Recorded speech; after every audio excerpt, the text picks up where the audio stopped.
My boyfriend was getting intimate with my best friend right above me. I was hiding under the bed, secretly recording everything. Suddenly, her moans turned into blood-curdling screams. The bed shook violently, and blood cascaded onto the floor like a waterfall. Then, my best friend's severed head rolled off the mattress, her wide, dead eyes staring straight at me. My soul nearly left my body. What is happening? Did my boyfriend just kill someone? I had only come here today to catch a cheater. I never expected to stumble into a murder scene. Above me, my boyfriend, Ethan, was chuckling darkly. The wet, sickening sound of a blade piercing flesh was clear and rhythmic. I clamped my hand over my mouth, forcing myself to stay silent as tears streamed down my face. Why is he doing this? A few minutes later, Ethan's movements stopped. As if exhausted from the exertion, he lay back on the blood-soaked bed and lit a cigarette. Just then, my phone buzzed with a WeChat notification. My heart slammed against my ribs. I desperately covered the phone, but he heard the vibration.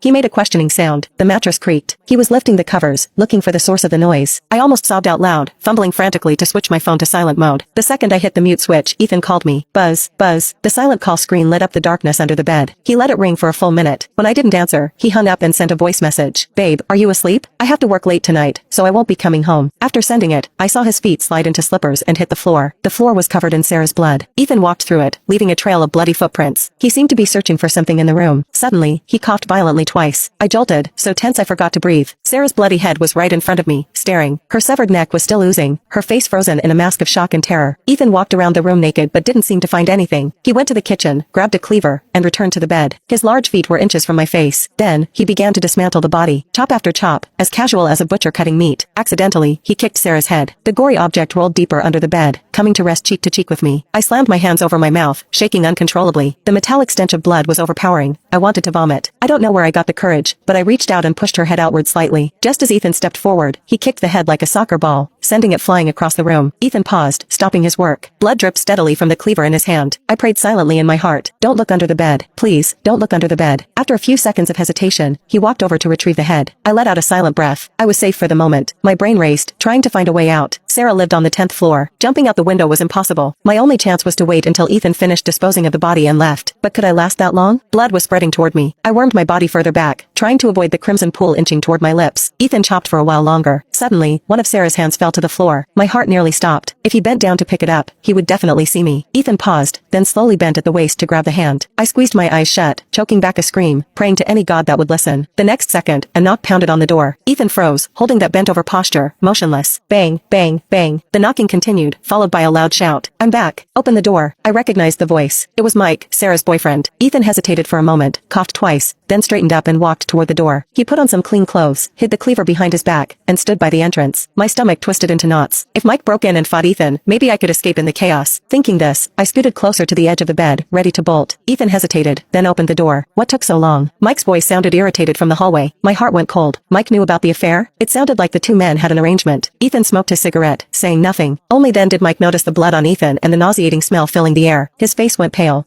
What did you do? Ethan smiled eerily. Isn't it obvious? You killed her? Mike was stunned. He grabbed Ethan's collar. You said we were just playing around. Why did you kill her? I thought you didn't care if she lived or died, Ethan said calmly. Murder seemed as trivial to him as buying groceries. Mike collapsed to the floor, gasping for air. Ethan's eyes were cold, but his lips curved into a smile. Help me get rid of her. If the cops find out, you won't get away with it either. Mike snapped, shouting, bullshit. You killed her. I didn't know anything. You can't drag me down with you. Ethan moved suddenly. He grabbed Mike by the collar and pressed the cleaver against his throat. Let me rephrase. Help me dispose of her, or I'll kill you right now. Mike finally broke. His lips trembled, unable to speak, so he just nodded vigorously. Ethan released him and jerked his head toward the bedroom, signaling him to start. Mike walked shakily to the bed. Despite being mentally prepared, seeing Sarah's butchered remains made him vomit instantly. Useless, Ethan sneered. He picked up 2 large garbage bags and went into the kitchen. I huddled under the bed, watching Mike retch while he tried to bag the body parts. Suddenly, a piece of Sarah's arm fell to the floor again. Mike bent down to pick it up and froze. He saw me. My eyes trembled. I pressed a finger to my lips in a shimotion. Mike instinctively looked toward the kitchen. He didn't speak. His lips moved silently, and I read his words. Run. Call the police. I shuddered and nodded hard. Ethan was chopping something loudly in the kitchen, oblivious to the situation here. I slowly crawled out from under the bed, my bare feet squelching on the blood-slicked floor. I inched toward the door. The distance was only a few steps, but it felt like miles. I kept my eyes glued to the kitchen, terrified Ethan would turn around. Perhaps because the chopping was too loud, or maybe Mike was intentionally making noise to cover me. I made it out the door. In the hallway, a cold draft hit me, making me shiver. Only then did I realize my clothes were soaked through with cold sweat. I tried to run, but my legs gave out, and I collapsed. It might have been my imagination, but I thought I saw the door handle behind me turn. The overwhelming will to survive flooded my body with adrenaline. I scrambled up and ran toward the stairs. I lived in the same building as Sarah. She was on the 10th floor, I was on the 18th. When I bought the place, Sarah told me the 18th floor was bad luck, but I wasn't superstitious, and it was cheap. I ran up 8 flights of stairs in one breath. Reaching my door, I fumbled to open the smart lock and rushed inside, finally feeling a sliver of safety. I slapped myself hard across the face to make sure what I just saw wasn't a nightmare. In my mind, Ethan was a gentle, mild-mannered man, an honest guy who would rather suffer a loss than hurt others. I couldn't reconcile him with that psychopathic killer, and judging by his proficiency, this wasn't his first kill. A few days ago, I noticed something was off. I found a long pink hair on his coat. It was a rare dye color, and Sarah had just dyed her hair that shade. At first, I didn't want to believe it. Ethan loved me. The only times I ever saw him angry were when someone mistreated me. Sarah was promiscuous and morally loose, while Ethan was the quiet, stoic type. I didn't think they would hook up, but reality hit me hard. While Ethan was sleeping, I checked his phone. Initially, I found nothing, but soon, I discovered a second space, a hidden interface on his phone. Inside, it wasn't just dating apps. There was a dedicated account for contacting Sarah. And then there were the photos. Horrifying, grotesque photos. Girls being tortured, bruised, battered. Some were dismembered, chopped in half. All the girls had blonde hair. I have blonde hair. I never imagined that beneath his gentle exterior, his fetishes were this vile. Then I saw the chat logs with Sarah. Sarbear, honey, he's not home tomorrow. I'll wait for you. Sarbear, don't worry, I'll give you an experience Chloe never could. Attached was a nude photo. Ethan replied with a suggestive sticker. I was consumed by rage and tears. I never thought my best friend would seduce my boyfriend. That was why I left work early today and hid under her bed, to catch them in the act. I never expected Ethan to butcher her. Why? And Mike knew about their affair. Why didn't he stop it? My mind was a mess. I pulled up my hair helplessly. After a moment of shock, I realized I had to call the police. Mike was in danger. I grabbed my phone with trembling hands. The case was stained red with blood. Hello? 911, what is your emergency?